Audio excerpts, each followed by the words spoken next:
اب یہ جو آئینی ترمیم ہے، یہ آئینی ترمیم صاحب و کم ہے، لیکن یہ کھلواڑ بہت بڑا ہے اس میں۔ اب کیا ہے کہ یہ ہونے کے بعد یقیناً میں نے آگے ایک پوسٹ لگائی تھی، اس کے اوپر مختصر تبصرہ کیا تھا کہ شاید مجھے پاکستانی سیاست کے اوپر جب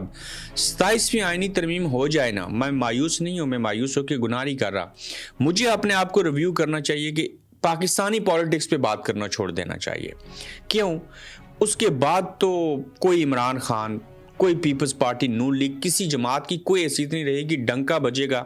ملٹری اسٹیبلشمنٹ کا، فیلڈ مارشل کا، چیف جسٹس آف پاکستان کا اور عدلیہ کا سارا نظام کنٹرول ہو جائے گا، اور اس میں کوئی بندے کو پکڑ بھی لیں تو میرے خیال سے اس کے بارے میں آپ ایک لائن لکھیں گے ملکی اور قومی مفاد میں کیا ہے، تو لہٰذا اس کے اوپر چون چڑھا نہیں کر سکیں گے، اور ملٹری کورٹس کو اختیارات مل جائیں گے، جس مرضی کو لٹکاؤ، الٹا لٹکاؤ، سیدھا لٹکاؤ، جو مرضی کرو۔ اچھا، دوسری جانب میں دیکھتا ہوں کہ الحمدللہ یہ ظلم، یہ جبر، یہ ستم، یہ سارا کچھ ہو رہا ہے۔ نظام چونکہ ننگا نہیں ہو رہا، نظام کو صاف نہیں کیا جا رہا، صاف کرنے کی تو ضرورت ہی نہیں ہے نا، جب ننگا ہوگا تو ویسے ہی صاف ہو جائے گا، نہلا دیں گے اس کو۔ تو ہو کیا رہا ہے کہ اس ملک کے اندر جتنا ظلم، جبر، ستم، کھلواڑ اور یہ آئین کے ساتھ ترامیم اور سارا کچھ اور عدلیہ کو کنٹرول کرنے کی چیز ہو رہی ہے نا، معاشی حالات آپ دیکھیں پھر کیا ہوگا، پھر لاوا پک رہا ہے، یہ لاوا پھٹے گا، اور پھر آپ دیکھیں کہتے ہیں کہ گھی جو ہے وہ جب سیدھی انگلی سے نہ نکلے تو پھر انگلی ٹیڑھی کرنا پڑتی ہے۔ یہاں پتہ ہے کیا معاملہ ہے، نہ گھی سیدھی سے نکل رہا ہے نہ ٹیڑھی سے نکل رہا ہے، یہاں پہ کوئی مٹھی بنانی پڑے گی، اور جب گھی سیدھی بھی اور ٹیڑھی بھی انگلی سے نہ نکلے تو پھر ہمارے پاس صاحب یہ راستہ ہے کہ ہم انقلاب کی طرف جائیں۔ وہ کون جائے گا یہ میں آپ لوگوں کے اوپر چیز چھوڑتا ہوں۔ تو 27ویں آئینی ترمیم فوج کو، عدلیہ کو مضبوط بنائے گی، سیاستدانوں کو، پارلیمنٹ کو، عام انسانوں کو، پاکستان کے عوام کے بنیادی انسانی حقوق جو ہیں وہ مسخ ہو کے رہ جائیں گے، اور اس 27ویں آئینی ترمیم کے بعد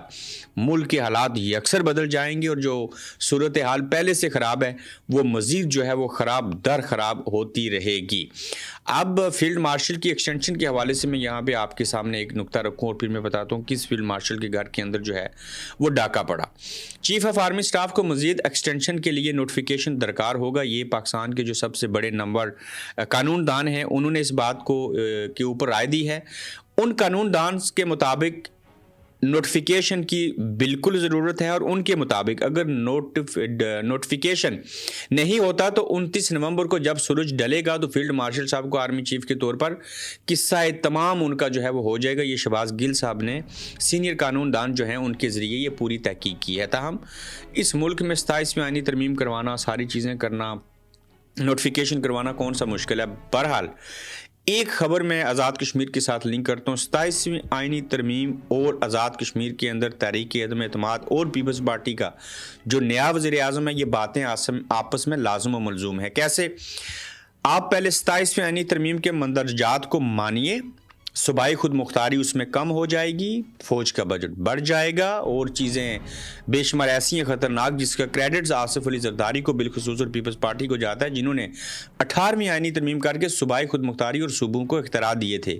وہیں پہ پیپلز پارٹی کیا آزاد کشمیر کے اندر ایک وزیر اعظم صرف 9 ماہ کے لیے، میں آئندہ بتا دیتا ہوں، نون لیگ کی حکومت بنائیں گی آزاد کشمیر کے اندر، ٹھیک ہے؟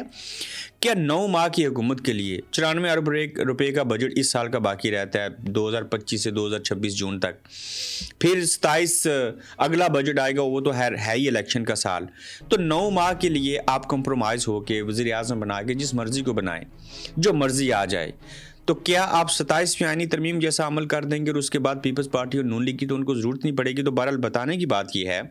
آزاد کشمیر کے اندر حکومتی سیٹ اپ میں جو ڈیلیز ہیں اس کا تعلق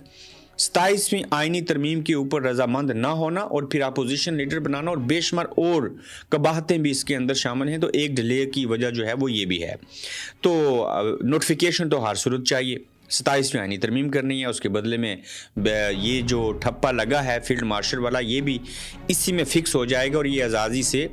افیشل بھی جو ہے وہ ہو سکتے ہیں۔ صاحبو آپ دیکھیے کہ جو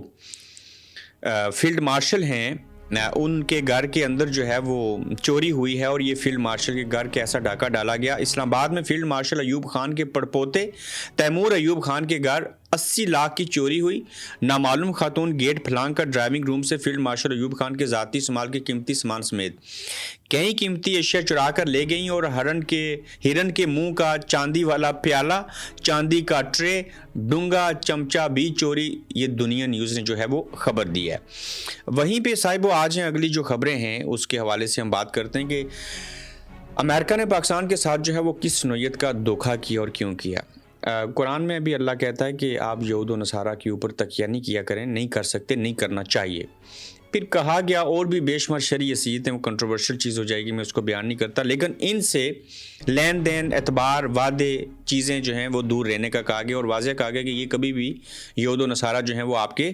دوست اور خیر خواہ کا لفظ استعمال کیا کہ نہیں ہو سکتے. وہ بات سچ ثابت کیسے ہوئی کہ آپ دیکھیں کہ پہلے عمران خان صاحب نے ان سے امیدیں لگا لیں کہ ڈونلڈ ٹرمپ آئے گا، الیکشن لڑے گا، وہ جیتے گا، پریزیڈنٹ بنے گا، عمران خان کی رہائی ہوگی. اچھا وہ ایپیسوڈ جو ہے وہ ایک پورا پلان تھا، میوچول انڈرسٹینڈنگ تھی.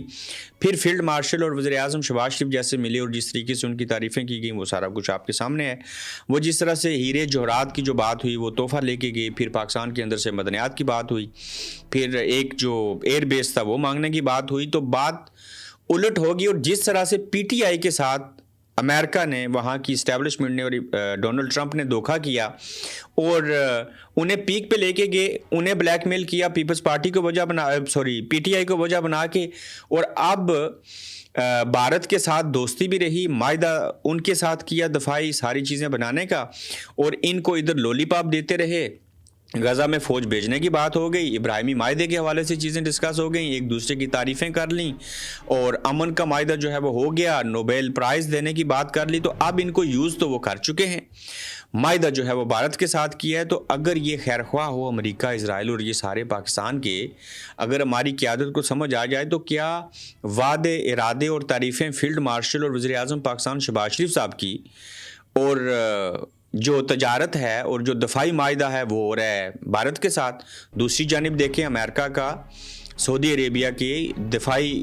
لحاظ سے جو معاہدہ ہے وہ پچھلے 20 سالوں سے چلتا ہے. وہ پتہ نہیں کتنے بلین ڈالر یا ٹریلین ڈالر میرے خیال سے وہ پر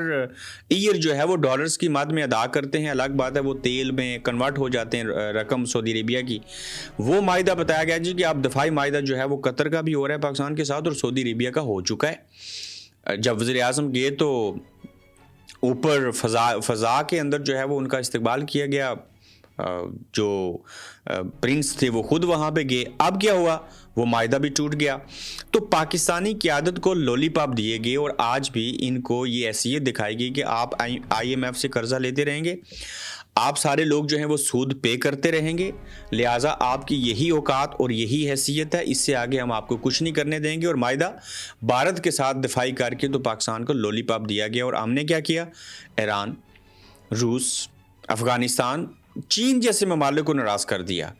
تو جب یہ صورتحال ہوگی تو پھر آپ کو لوگ استعمال کریں گے اور پھر ٹیشو پیپر کی طرح جو ہے وہ پھینک دیا کریں گے. وزیر اعلیٰ خیبر پختونخوا جو ہیں وہ ان کا بڑا اقدام کی نوعیت کا، اور یہ پہلی بار ہو رہا ہے. کیا ایک تو کور کمانڈر مل رہا ہے وزیر اعلیٰ کو، وزیر اعلیٰ کور کمانڈر کے پاس نہیں جا رہا. پھر دوسری اہم بات یہ ہوئی کہ وزیر اعلیٰ خیبر پختونخوا سہیل افریدی نے صوبے کے تمام سیاسی جماعتوں کے جو قائدین تھے ان سے ٹیلی فونک رابطہ کیا. اور اب ایک اور بات یہاں بیان کر دوں صاحب، یہ 9 مئی آپ کبھی کبھی نام سنتے ہیں نا، یہ کبھی بھی آپ کے ذہن سے نہیں جائے گا. 26 نومبر بھی نہیں جائے گا، جس تاریخ کو عمران خان گرفتار ہوئے وہ بھی نہیں جائے گا. 8 قیدی نمبر 804 کبھی نہیں بھولیں گے آپ، عمران خان کو نہیں بھولیں گے. ایسے ہی اب یہ 9 مئی کو دوبارہ سے رپیٹ کر رہے ہیں اس واقعے کو، اور ایک ویڈیو بنا کے لائے ہیں. اور اختیار ولی کے مطابق ابھی تو یہ ایک ٹریلر آیا ہے، ابھی تو پوری فلم چلانی ہے. اور یہ کیا کہہ رہے ہیں، سہیل افریدی 9 مئی میں شامل تھے. پہلی تو بات ہے نہیں تھے، انہوں نے بتا دیا یہ ویڈیو مارچ کی ہے، معاملہ 9 مئی کا بعد میں ہوا. ہوں بھی تو آپ سہیل افریدی کا کیا اکھاڑ لیں گے؟ 9 مئی کی آڑ میں جن لوگوں کو آپ نے پکڑا، کیا عمران خان نے سرنڈر کیا؟ یہ جو بکاؤ مال تھے وہ تو سارے پریس کانفرنس کی اور انہوں نے چھوڑ دیا خان صاحب کو. استحکام پاکستان پارٹی بن گئی. وہ میں بتاتا ہوں شاہ محمود قریشی کے ساتھ جو ملیں گے یہ کیا نیا ڈرامہ ہے. تو 9 مئی کے اندر جو لوگ کوٹ لکھپت جیل کے اندر قید ہیں، یاسمین راشد کیا اس نے سرنڈر کیا؟ میاں محمود الرشید، اعجاز چودھری اور کتنے عام کارکن ہیں سینکڑوں کی تعداد میں، وہ تو کہتے ہیں عام عمران خان کے ساتھ تھے، آج بھی ہیں اور رہیں گے۔ اس میں سے کسی عام بندے نے پریس کانفرنس نہیں کی، اگر پریس کانفرنس کی تو چور، کرپٹ اور حرام کھانے والوں نے کی۔ تو کیا سہیل افریدی جو ہے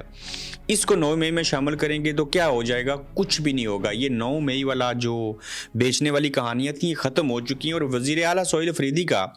مولانا فضل الرحمان، ایمن ولی خان، سراج الحق صاحب سے، امیر مقام صاحب سے، آفتاب شرپاؤ سے اور محمد علی شاہ باچا سے رابطہ ہوا، اور تمام قائدین سے صوبے کی مجموعی امن و امان کی صورتحال پر گفتگو کی گئی، اور صوبے میں امن کے قیام پر کوئی دو رائے نہیں کہ امن و استحکام حکومت کی اولین ترجیح ہے۔ صوبائی اسمبلی کی ان ہاؤس کمیٹی کے تحت تمام سیاسی جماعتوں کے قائدین پر مشتمل جرگہ بلانے کا فیصلہ کیا گیا ہے، اور اس جرگے کے اندر طے کیا جائے گا کہ بلوچستان کے عوام جو ہیں، جو عمائدین ہیں، جو قبائل کے سربراہان ہیں، وہ چاہتے کیا ہیں اور ہونا کیا چاہیے۔ اور شاہ محمود قریشی صاحب کا واقعہ ڈسکس کر لیتا ہوں، پھر اس کے بعد ہم ایک آخری نقطے کے اوپر بات کریں گے۔ شاہ محمود قریشی صاحب سے لوگ ملے، یہ جب بھی دیکھیں سہیل افریدی کو روکنا ہے، وزیر اعلیٰ نہیں بننے دینا، 9 مئی والا کھیل شروع کیا گیا۔ جب ان کو یہ لگا کہ ہم اس شخص کو کنٹرول نہیں کر سکتے تو شاہ محمود قریشی صاحب کے پاس، چونکہ وہ بیمار ہیں، ان کا آپریشن بھی ہونا ہے، ان کی سرجری ہونی ہے، تو اسپتال کے اس وارڈ کے اندر فواد چودھری اور مفتی محمود اور مولوی محمود اور دیگر لوگ وہاں پہ پہنچے، اور انہوں نے شاہ محمود قریشی صاحب سے بات کی، اور یہ کیا تاثر دیا اور دینے کی کوشش تھی کہ دیکھیے شاہ محمود صاحب کو کہا جی کہ آپ آئیں اور فرنٹ سے لیڈ کریں۔ آج ڈون اخبار نے بھی اس واقعے کو ایکسپوز کر دیا، اور خاص کر شاہ محمود قریشی صاحب کو جب پہلا وفد مل کے نکل رہا تھا اور دوسرے آ رہے تھے، اور شاہ محمود قریشی کو پتہ چل گیا یہ کوئی جال ہے، یہ کوئی چال ہے، یہ کوئی سازش ہے، تو انہوں نے اپنے وکیل کو بطور گواہ بلانے کی کوشش کی۔ الگ بات ہے وہ دیر سے پہنچے، لیکن یہ پلان یہ تھا کہ شاہ محمود قریشی کے بیٹے زین قریشی کو تو مینج کر لیا، مہر بانو قریشی کو تو مینج کر نہیں سکے، شاہ محمود قریشی بھی مینج نہیں ہو رہا، تو لہٰذا شاہ محمود قریشی کو نہ صرف کنٹروورشل بنا دیں بلکہ ہم یہ تاثر دیں کہ دیکھیے ہم ڈائیلاگ کرنا چاہتے ہیں، اسٹیبلشمنٹ ڈائیلاگ کرنا چاہ رہی ہے، شاہ محمود قریشی فرنٹ سے لیڈ کریں، اور کون پہلی اب جو قیادت ہے کرنٹلی وہ عمران خان کے لیے کچھ نہیں کر سکی، وہ شاہ محمود قریشی کے لیے کچھ نہیں کر سکی، اب شاید اسد عمر، فواد چودھری، مولوی محمود جو ہیں یہ سارا کچھ کریں گے۔ تو شاہ محمود قریشی صاحب بھی جانتے ہیں، اور یہ جو گئے تھے یہ بھی جانتے ہیں کہ جب پی ٹی آئی کے ساتھ تھے تو بلے بلے تھی، جس نے آپ کہاں پہ ہے پرویز خٹک، کہاں پہ ہیں، میں کتنے نام لے سکتا ہوں، لوگ جو ہیں وہ گوشہ نشینی میں چلے گئے، شیری مزاری سے لے کے سارے لوگ، جس نے عمران خان کو چھوڑا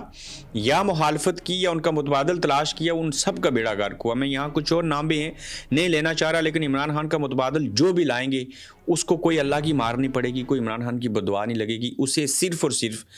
عوام پاکستان جو ہیں، جو عمران خان کو 80% پسند کرتے ہیں، وہی کافی ہیں ان کا کاؤنٹر کرنے کے لیے۔ تو یہ شاہ محمود قریشی والی جو چال تھی، یہ ایک منصوبہ تھا، ایک پلان تھا، اور اس پلان کا مقصد یہ تھا کہ ہم ایک نئی ڈائیورشن کے اوپر لگا دیں ان کو، اور عمران خان کی رہائی کے لیے مذاکرات ہونے لگیں، یہ ہونا لگا ہے، اور نون لیگ کو بھی ڈرا دیں،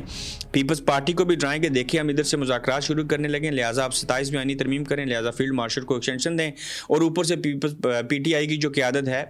اس کو بھی ایک تاثر دینے کی کوشش تھی، اور خاص کر عوام پاکستان کو اور پی ٹی آئی کے ورکرز کو کہ بات چیت ہو رہی ہے، بات آگے بڑھے گی، لیکن یہ بات کبھی بھی مذاکرات کے تحت نہیں ہوئے گی، یہ ذاتی رنجش ہے اور سارے معاملات ہیں۔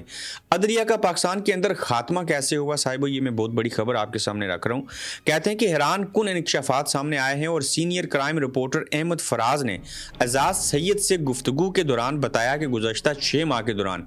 مریم نواز شریف کے بنائے گئے ادارے سی سی ڈی نے پنجاب میں 1000 سے زائد ملزمان کے انکاؤنٹر کیے ہیں، یعنی کہ ان کو مارا ہے، جبکہ شہباز شریف کے بطور وزیر اعلیٰ پہلے دور میں 700 ملزمان کو موت کے گھاٹ اتارا گیا تھا، جس میں یہ تیفی بٹ لوگ بھی جو ہیں وہ شامل ہیں۔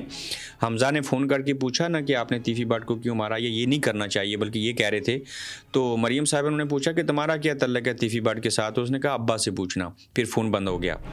مریم صاحبہ نے فون بند کر دیا۔ حمزہ اور مریم صاحبہ میں تلخی ہوئی، بڑی اہم خبر آپ کے سامنے اس دن ہم نے رکھی تھی گزشتہ روز۔ اچھا، جس ملک کے اندر سی سی ڈی کی کاروائیاں عروج پر ہیں، آپ دیکھیں گے یہ بات جو ہے وہ سمجھ سے بالاتر ہے، اور اس سب کی تعریف کی جائے یا تنقید کی جائے، جس ملک کی عدلیہ اپنا کام چھوڑ چکی ہو وہاں ایسے ادارے انسانوں کو کتے کی موت مارتے ہوں، بس ثابت ہوا کہ پاکستان میں عدالت نام کی کوئی شے موجود نہیں ہے۔ اگر یہاں پہ ہے تو جس کی لاٹھی اس کی بھینس کے مصداق ہی چیزیں چل رہی ہیں۔ تو یہ ساری صورتحال ہے، اور حکومت اور عوام کے ساتھ کیسا ظلم ہے یہ میں آپ کو بیان کر دیتا ہوں۔ فاضل بجٹ کی IMF کی شرط پوری کرنے کے لیے شہباز حکومت کا 200 ارب نئے ٹیکسز لگانے کا منصوبہ ہے۔